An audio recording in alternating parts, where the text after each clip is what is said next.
그러니까는 이렇게 되더라고요. 그 가끔 유튜브 보면은 자기 콘텐츠도 아닌데 남의 거를 이렇게 편집해가지고 갖다가 자기 채널에 넣어놓는 사람이 있어요.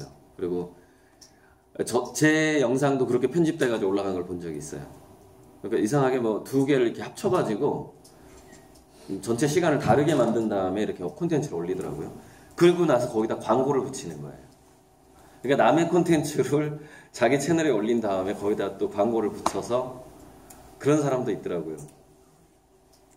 근데 저는 이제 제 채널에 광고를 붙이지 않아요. 근데 가끔가다 이제 제가 EBS 출연하는 TV에 나오는 걸 제가 찍어가지고 제 채널에 올린 게 있는데, 그거는 이제 EBS 콘텐츠랑 같잖아요. 그러다 보니까는 EBS 그게 잡혀요. 인공지능으로 잡혀요. 그러니까 이 사람이 TV를 찍었구나라는 거를 유튜브 인공지능이 파악을 해요. 그런 다음에 그 저작권이 EBS가 있다라는 거를 또 연결을 시켜요. 그러면은 TV를 찍어서 올리게 되면은 EBS에서 만약에 자기 콘텐츠에 대해서 광고를 붙였다. 그럼 내 채널에 있는 EBS 화면에 광고가 붙어요. 그리고 그 광고 수익률이 EBS로 전체에 가는 거지 저한테는 전혀 오지 않는 거예요. 그러니까 이것도 지금 유튜브가 계속 진화하고 있는 거죠. 근데 앞으로 유튜브의 진화에 대해서 여러분들의 삶하고도 좀 관계가 있어서 제가 예측하는 걸 한번 그래서 하나만 좀 크게 열어놓고 할게요. 잠시만. 오늘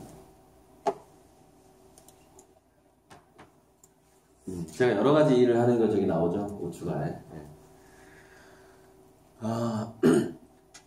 그래서 유튜브가 지금 아마 조만간 자막이 달릴 것 같고요. 그러니까 한국말 강사든 영어 강사든 간에 내가 원하는 말로 자막을 보게 될 것 같고, 그러니까 이거는 인간이 쳐주는 게 아니에요. 인공지능이 자동으로 해주는 걸 말하는 거예요.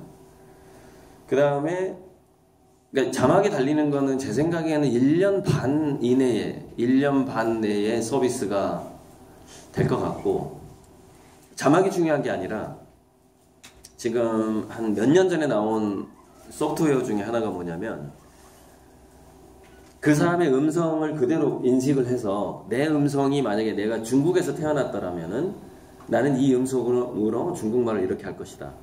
내가 선생님 마이크 나갔어요. 이거 어디 갔어? 아무튼 들리니까 마이크 아예 없애버릴까? 에? 마이크 없이 할까 그냥? 그래서 어쨌건 일단 냅둬봐요. 냅둬봐요. 마이크 없어도 워낙에 이제 인원이 얼마 안 돼서.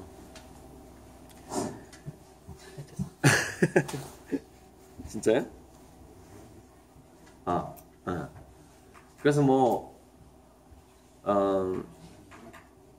음성 서비스가 그렇게 되는 거죠. 저랑 가장 목소리가 비슷한 중국인의 음성, 또 영국인의 음성, 그 다음에 그 사투리까지, 이걸 다 인공지능이 그 음성을 번역해주는 시대가, 그 소프트웨어가 이미 나왔고, 그걸 하고 있는데 단지 상용화되지 않았을 뿐이에요. 그러니까 유튜브에서 여러분들이 이런 서비스까지 가능할 거라고 봐요. 그래서 한국 가요를 불렀어요. 유튜브에서 가요를 불러서 올렸어요.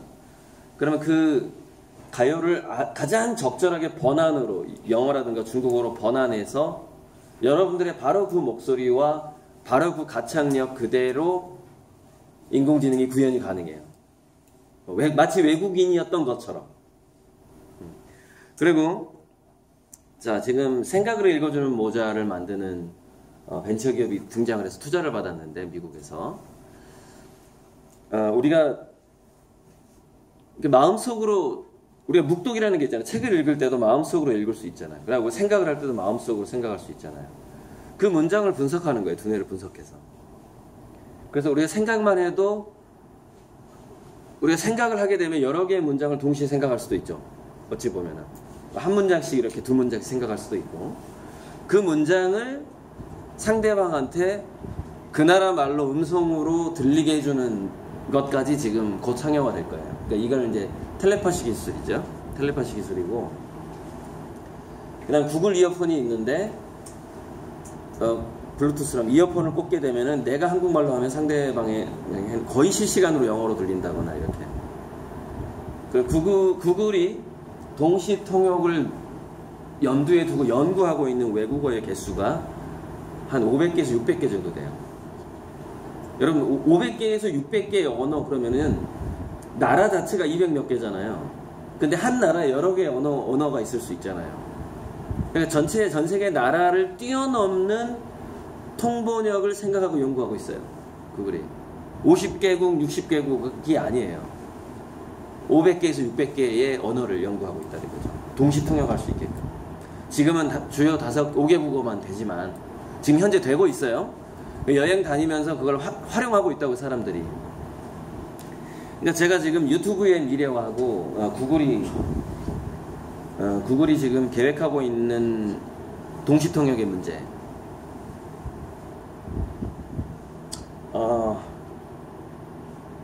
그것도 그거지만은, 그래서 과학기술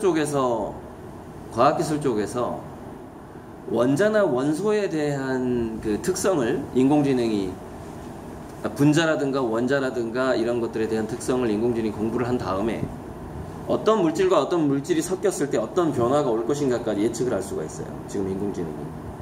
그래서 인공지능이 신소재 개발이 가능하고 신약 연구가 가능해요. 그래서 제가 여기다가 지금 첫 번째 주제가 뭐냐면 지구의 역사라는 게 있는데, AGI가 이제 보편 인공지능이란 말이죠.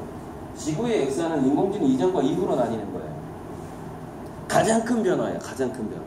그렇게 보면 돼요. 지금까지 지구상에는 뭐 우리가 보기에 그렇겠지만 어쨌건 우리보다 영리한 동물이 있을지 몰라도 우리처럼 손가락을 가진 동물이 없기 때문에 도구를 손쉽게 만들 수 있을 만한 생명체가 없었단 말이죠. 그래서 어떻게 보든지 아무튼 인간이 그 만물의 영장이라는 얘기가 있었고 가장 영리했는데, 인공지능 로봇이 나오면서 이제 이게 깨진 거죠. 깨졌어요. 인간보다. 근데 이 깨진 게요. 예전에 이런 말이 있어요.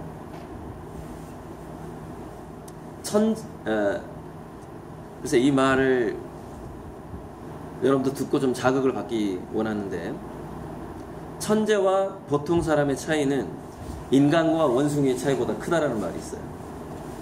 그런 명언이 있어요.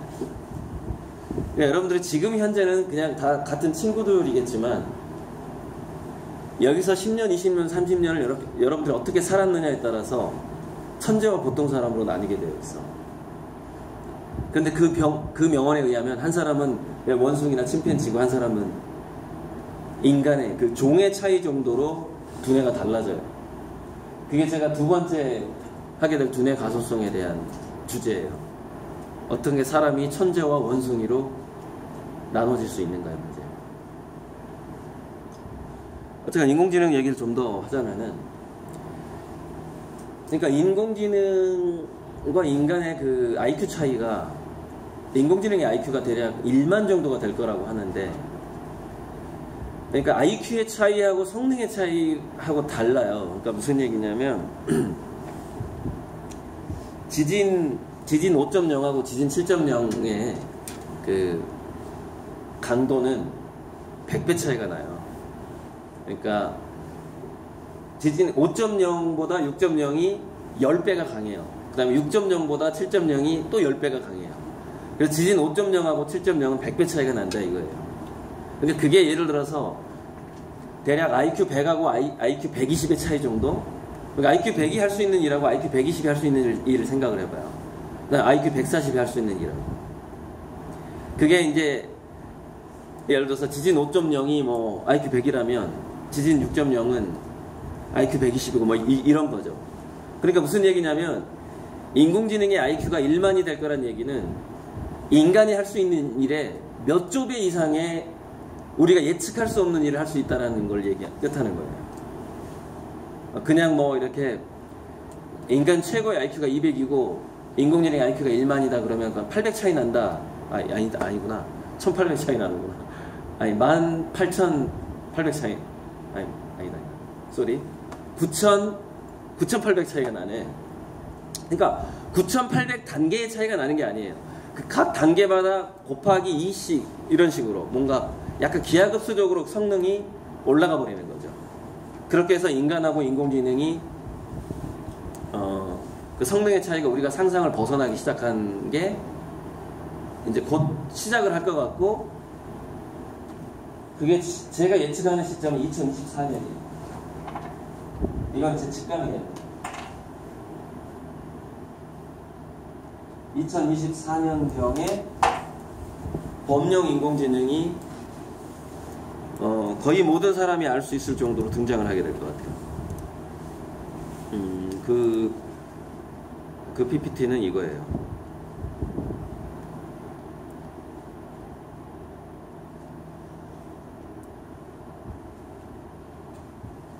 이건데 뭐냐면 1차 산업혁명, 즉 일단 기계의 심장이라고 볼 수 있죠. 엔진이라는 것은. 그러니까 엔진이 시작된 게 1차 산업혁명이란 말이에요. 그 엔진, 그게 이제 전기기관인데, 엔진이 시작되고 전기로 대량 생산이 전기 모터가 생산되기까지가 한 100년이 걸려서 100년. 그런데 3차 산업혁명이라고 말해지는 PC, 퍼스널 컴퓨터까지가 이게 한 90년이 걸려요.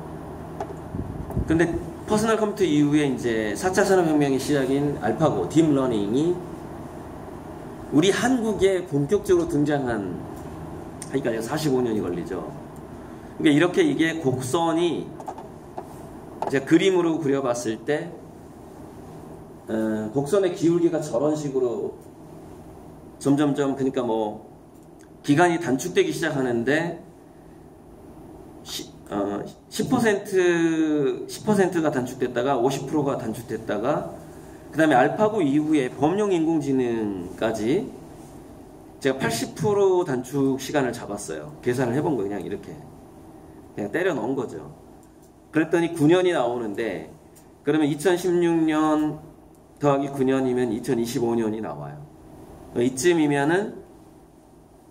이쯤이면은 범용 인공지능이 나올 것 같은데, 어떤 인공지능이 한이라는 인공지능가 한국에 왔었어요. 그래가지고 우리나라의 장관급의 어떤 사람이 질문을 했어요. 인공지능한테. 지금 북핵 위기가 심각한데 당신 같으면 어떻게 하겠느냐라고 인공지능한테 물어봤어요. 그랬더니 이렇게 얘기하는 거예요. 김정은과 트럼프가 지구를 날려버리지 않도록 하겠다. 이런 대답을 하는 거예요. 자기가 그렇게 하겠다는 거예요. 인공지능이. 할 수 있을까요? 저는 10년 내에 할 수 있을 거라고 봐요. 왜냐면 인공지능은 우리가 이제 아이로봇 같은 영화를 보게 되면은 인간도 모르게 지구의 시스템을 장악합니다.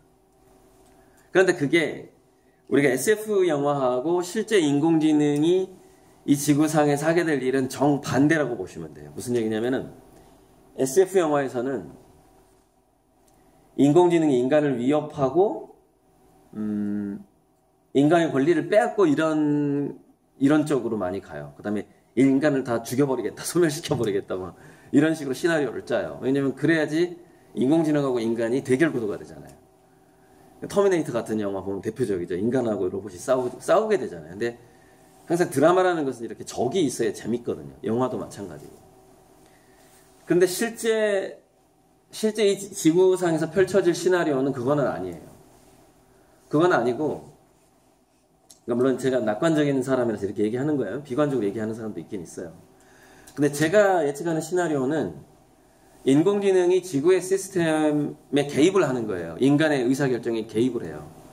그래서 더 현명한 방법을 제시해주는 방향으로 진화를 하는 거죠. 그래서 전쟁을 못하게 하고 환경 파괴를 더 완화시키게 하고 인간의 수명을 더 연장할 수 있도록 의료기술의 발달을 돕게 되고, 이런 식으로 인공지능이 가게 되는 거죠. 저는 그렇게 낙관적으로 봐요. 그런데 그 낙관적인 시나리오가 모든 인간한테 낙관적인 건 아니에요. 모든 인간한테. 그러니까 모든 혁명이라는 것은 항상 그 수혜자가 있고 피해를 보는 사람들이 있는 거거든요. 그러니까 일자리를 뺏기는 사람들이 있고 더 부자가 되는 사람이 있고 이제 그게 갈리게 되죠. 갈리게 되는데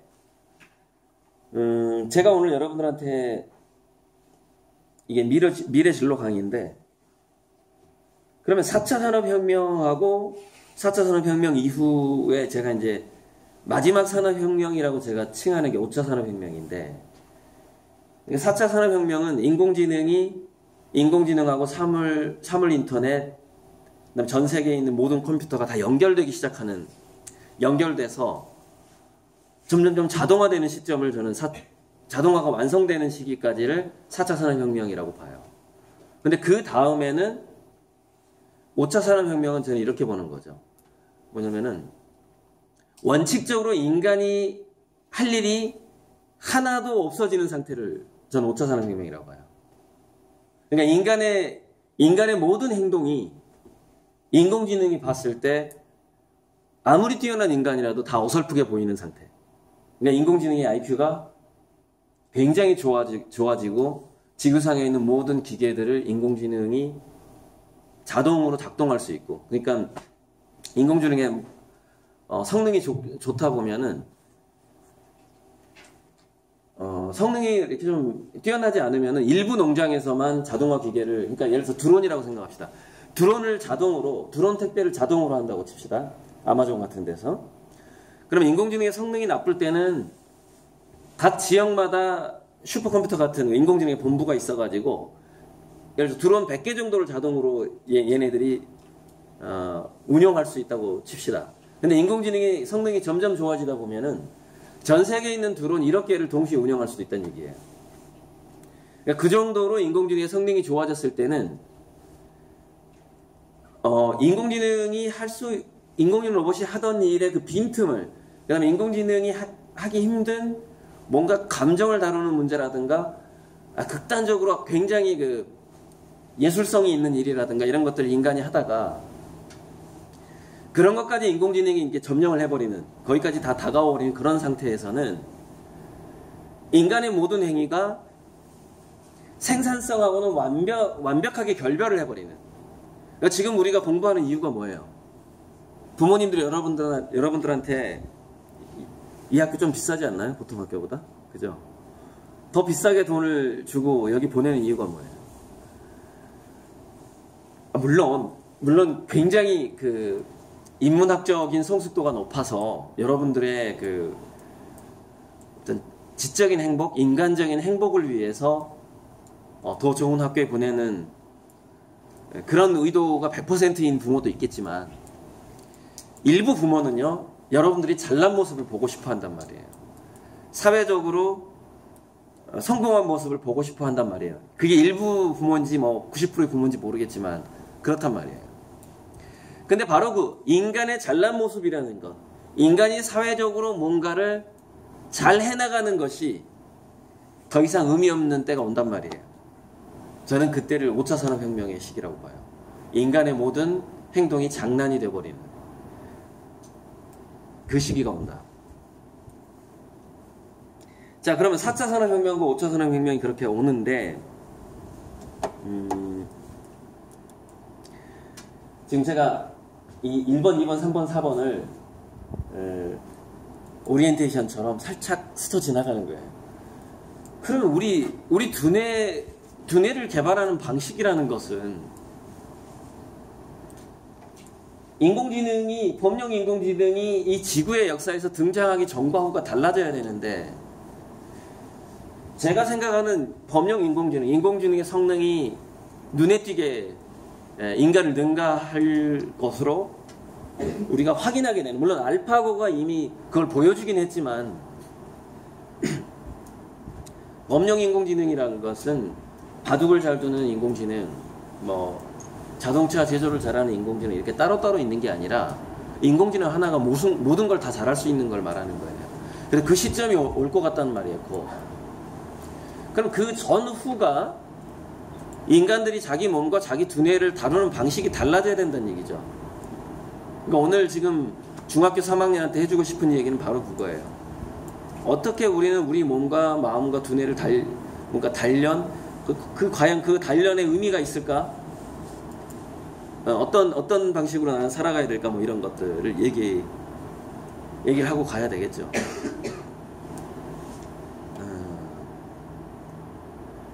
그리고 창의성이라는 것. 3번, 4번 통칭해서.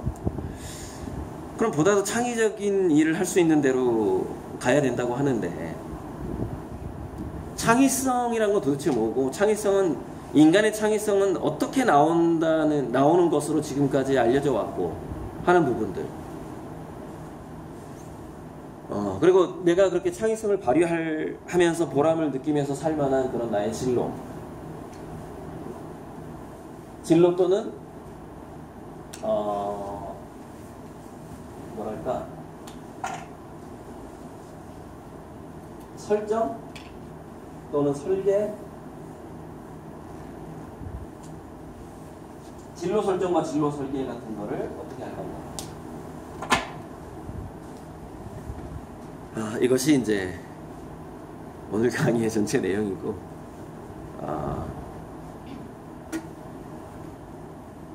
여기 원래 시계가 없죠? 이 교실에. 네? 시계 보여요? 아까 아래